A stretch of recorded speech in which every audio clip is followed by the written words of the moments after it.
La verdadera Iglesia. Discurso de Charles Taze Russell. La Iglesia de los primogénitos, cuyos nombres están escritos en el cielo. Hebreos 12:23. Este tema debe abordarse con oración y honestidad, para que todos los que vean que había una sola Iglesia en el principio, establecida por nuestro Señor, también puedan ver que habrá una sola Iglesia al final, la Iglesia triunfante en gloria. La novia, esposa del Cordero.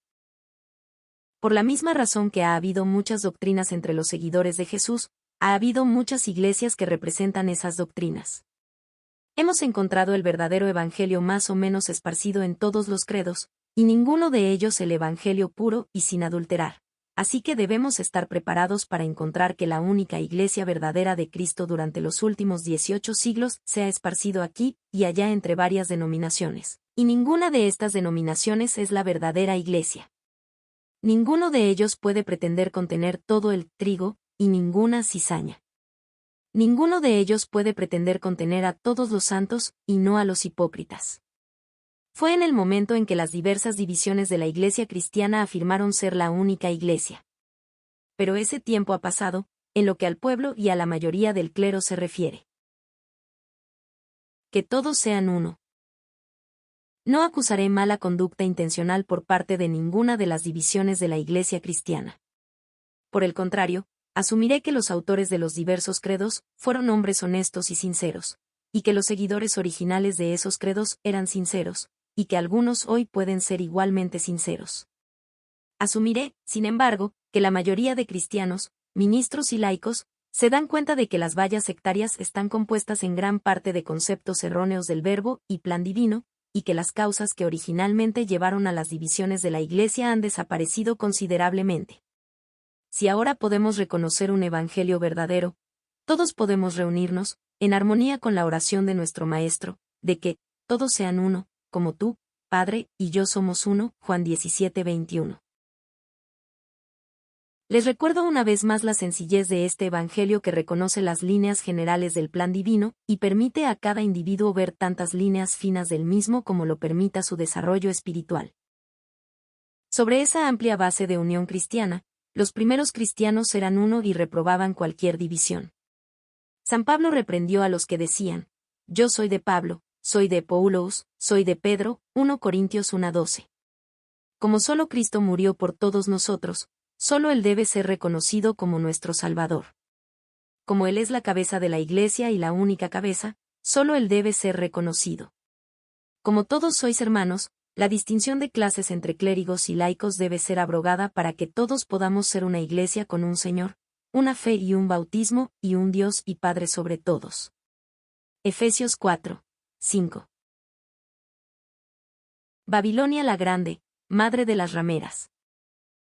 Como la Iglesia dividida, con credos en conflicto, se le aparece al Todopoderoso, nos dice, llamándola Babilonia, lo que significa confusión. ¿Y quién puede negar la idoneidad del nombre? En tiempos pasados, los católicos han aplicado este nombre a las sectas protestantes, y los protestantes a su vez lo han aplicado a la Iglesia de Roma. Pero cuando llegamos a examinar las escrituras sobre el tema, parecen incluir a todos. La Iglesia de Roma está representada como la Iglesia Madre, y las diversas iglesias protestantes como sus hijas. Debe reconocerse la acusación de prostitución que el Señor hace contra la madre y las hijas, aunque en algunos esta prostitución es más pronunciada que en otros. Usando la ceremonia del matrimonio judío como base de la figura, se declara que todos los cristianos, como miembros de la verdadera Iglesia, están desposados con un solo marido, que es Cristo. 2 Corintios 11:2.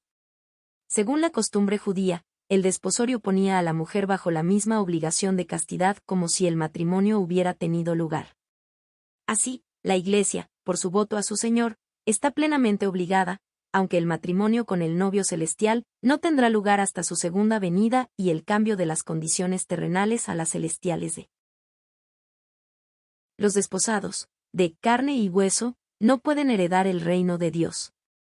Apocalipsis 19:7, Juan 14:3, 1 Corintios 15:50. La prostitución espiritual es la condición en la que los desposados del Señor se afilian y se unen al mundo.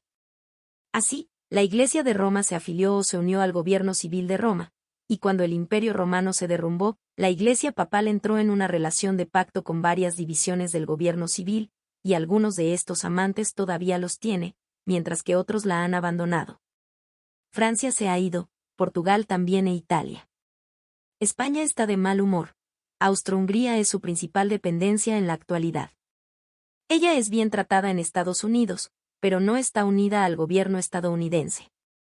Está bien entretenida y se le da toda la libertad en Alemania y por muchos en Gran Bretaña, pero estos países no son sus amantes. Así como la madre, así las hijas, la Iglesia griega está unida al gobierno ruso, la Iglesia de Inglaterra al gobierno británico. La Iglesia luterana está casada con varios gobiernos europeos. Otras de nuestras iglesias protestantes, que no tienen oportunidad de afiliarse a gobiernos terrenales, se han unido a sistemas mundanos, organizaciones mundanas propias, en las que, por regla general, la riqueza y la avaricia, se sienta a la cabeza de la mesa. Así como la madre, así las hijas, es un viejo dicho. En lugar de cargar todo este asunto a otros, reconozcamos y tomemos en serio nuestra propia parte, de la que somos responsables. Como los errores doctrinales que causaron nuestras divisiones se desarrolló gradualmente durante un largo periodo de oscuridad, por lo que nuestro desarrollo a lo largo de la línea de la prostitución espiritual fue gradual. No nos corresponde a nosotros discutir con los hechos, que son innegables, sino arrepentirnos sinceramente de la condición incorrecta y renunciar a ella. Volviendo a la única fe. Debemos volver también al único Señor. Al hacerlo, Él nos recibirá con gracia y de ahí en adelante su nombre solo será suficiente. Ya no necesitaremos llamarnos cristianos romanos, cristianos ingleses, cristianos luteranos, cristianos calvinistas, pero todos esos nombres serán aborrecidos como recordatorios de la infidelidad que ahora deploramos. Como el nombre cristiano fue suficiente para la Iglesia primitiva, es suficiente hoy para que todos se alegren de todo corazón de abandonar los errores del pasado y unirse como la única Iglesia del Dios vivo. En cuanto al único bautismo, concedamos lo que las Escrituras afirman y declaran, es decir, que la inmersión en agua es simplemente un símbolo o una imagen del entierro de la voluntad del individuo e intereses en morir imitando la abnegación de nuestro Señor, hasta su muerte, buscando de igual manera una comunión con Él. Así, todos los consagrados, de cualquier denominación, pueden ser reconocidos como miembros de la única Iglesia verdadera si están muertos con Cristo para el mundo, sus esperanzas y objetivos, sepultados con Él por el bautismo en su muerte, y esta muerte a la carne, aceptado por el Padre, nos constituye miembros del único cuerpo de Cristo, la verdadera Iglesia. Si somos bautizados en su muerte, participaremos también en su resurrección, Romanos 6, 4, 5. La Iglesia en el desierto.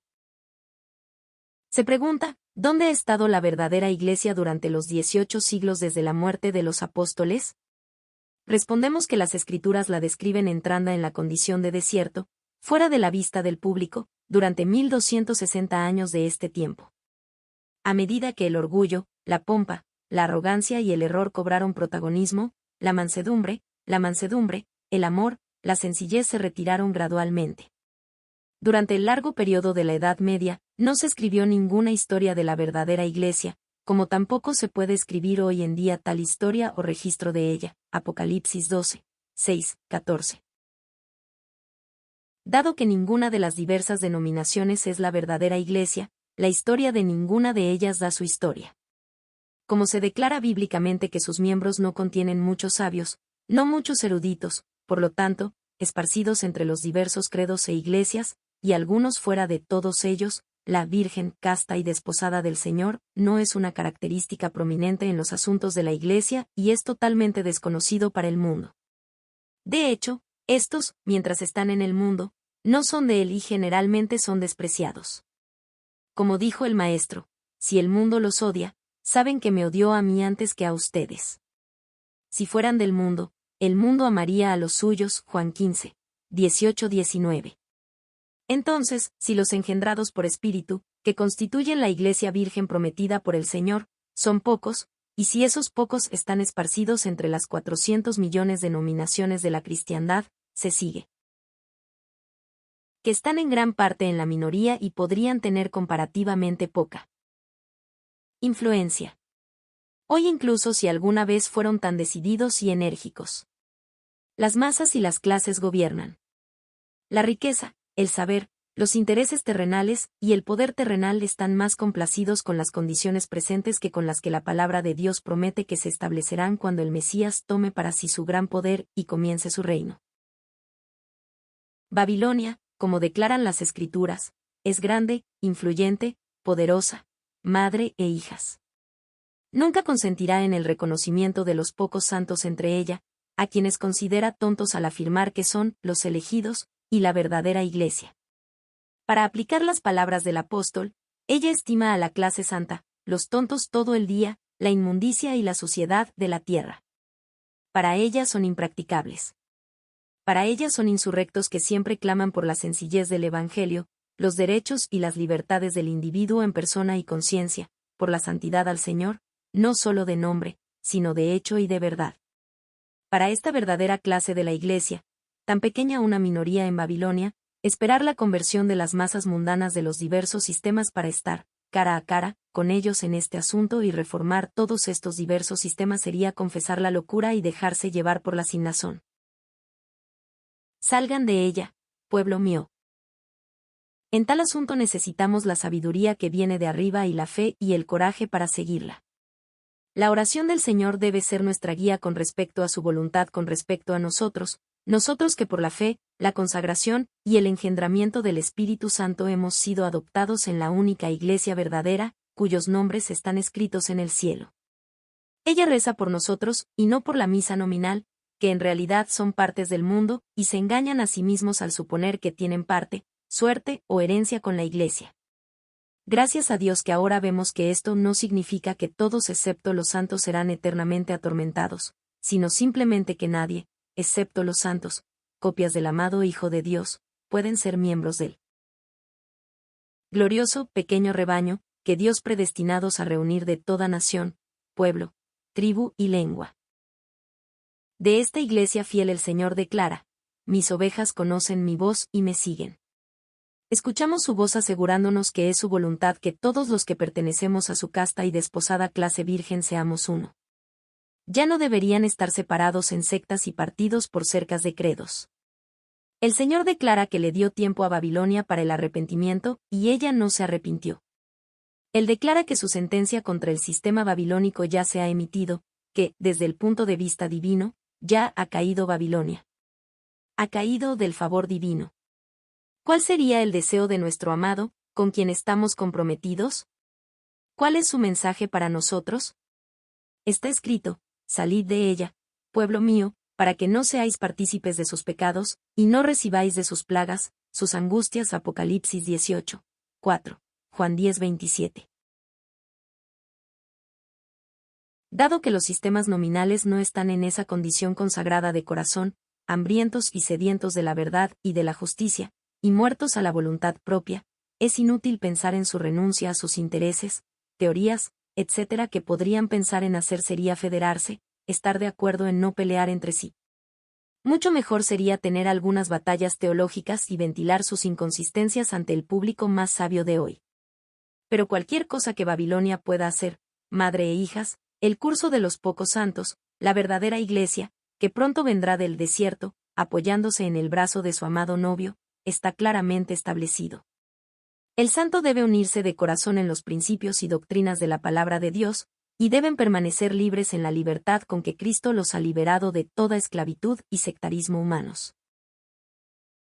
¿Por qué debería permitir el Señor la formación de estos grandes barrios y divisiones en la Babilonia mística? Él ha permitido solo las cosas que Él puede hacer que produzcan bendiciones para sus elegidos, su pequeño rebaño, que pronto serán coherederos con Cristo en su reino. Los fuertes muros sectarios de Babilonia, llamados ortodoxia, y las grandes puertas de bronce de la mundanalidad proporcionarán a los pocos santos la prueba que necesitan para demostrar que son vencedores, más que vencedores, porque tales vencedores solo constituirán los miembros de la clase de la novia.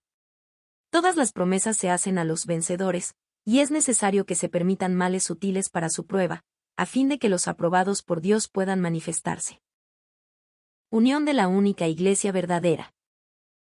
En una palabra, los vencedores realizarán la oración de nuestro Señor. Ellos serán uno consigo mismo y con el Padre. Habrá un Señor, una fe, un bautismo, un Dios, el Padre. Pero en cuanto a los sistemas nominales, su futuro será destrucción como sistemas, aunque muchos del querido pueblo de Dios en ellos, al no vencer, serán salvados como por fuego, en un gran tiempo de angustia con el cual esta era terminará y se introducirá la nueva era. Número 1 Corintios 3:15, Efesios 4, 4-6.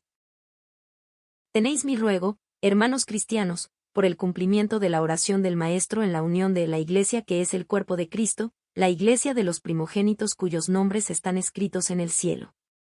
Esta unión no requerirá ninguna reorganización como una nueva secta o una nueva iglesia. Es la verdadera iglesia, la única que Dios ha reconocido. Babilonia, sin ella, no sería reconocida por Dios en ningún sentido de la palabra, y tan pronto como los vencedores hayan escapado de Babilonia, Babilonia vendrá en memoria ante Dios para que Él le dé la copa del vino de su ira, y de repente, en una hora, ocurrirá su caída. Apocalipsis 16-19, 18, 10. A la Iglesia verdadera, el Señor siempre insinuó que su unidad es como miembros de Cristo, y no en organizaciones terrenales.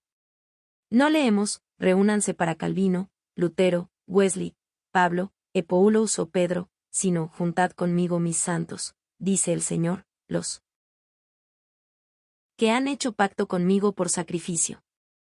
Y serán para mí, dice el Señor, en aquel día cuando venga a hacer tesoro. Malaquías 3:17. Cuando todos los santificados hayan sido entregados, el reloj del universo marcará la hora que cierra la presente dispensación y abre la nueva, y habiendo sido removida, la sal de la tierra, de Babilonia, la corrupción sobrevendrá rápidamente.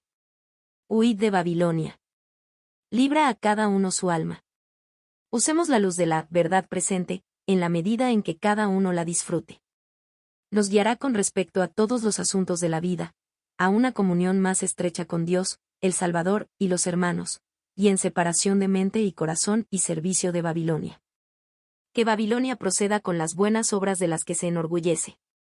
La obra de los santos, declara el Señor, es edificarse unos a otros en la santísima fe, para que finalmente se pueda decir, han llegado las bodas del Cordero, porque su esposa se ha preparado. Discurso tomado del libro, Sermon Book. Escrito por Charles Taze Russell.